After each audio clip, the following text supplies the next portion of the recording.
Here's the magneto speed chronograph for your rifle. These are the basic parts that come with it that are inside this box.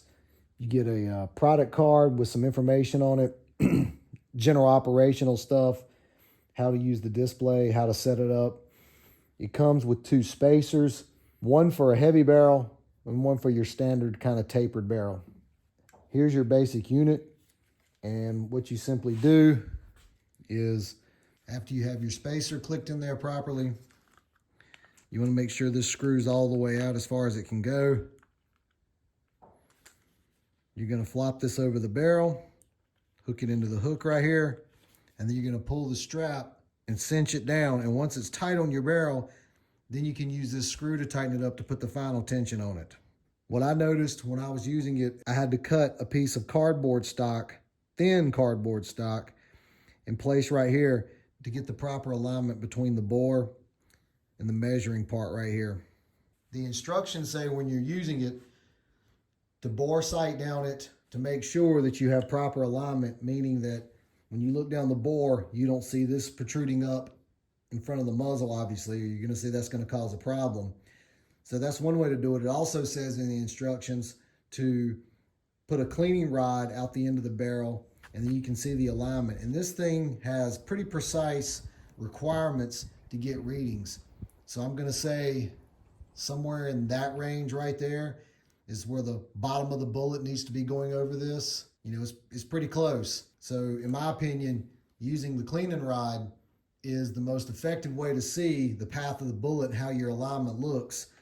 I'll show some shots here in just a second and just how the chronograph works. This display here is pretty basic. It'll show you your individual shots. It'll show you your average shots. And the way you get it to come on where you start using it is you simply just plug it in. This is the on switch.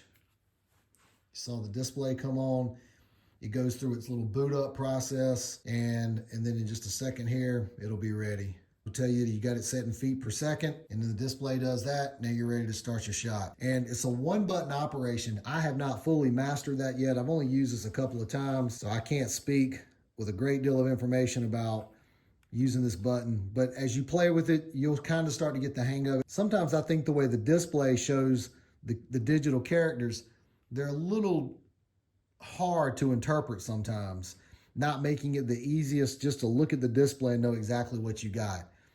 Now, I'm not talking about the actual velocity. That's very legible and easy to see. When you're going through some of the menus, sometimes you'll look at it and just kind of wonder, okay, what is this thing saying right now? But I'm getting a little bit more used to it.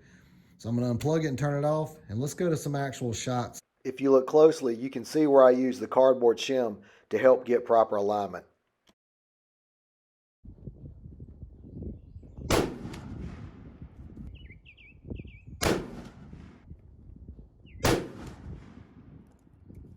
Overall, I'm happy with this.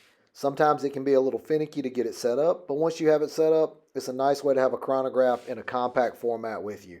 Thanks for watching. Hope the video helps.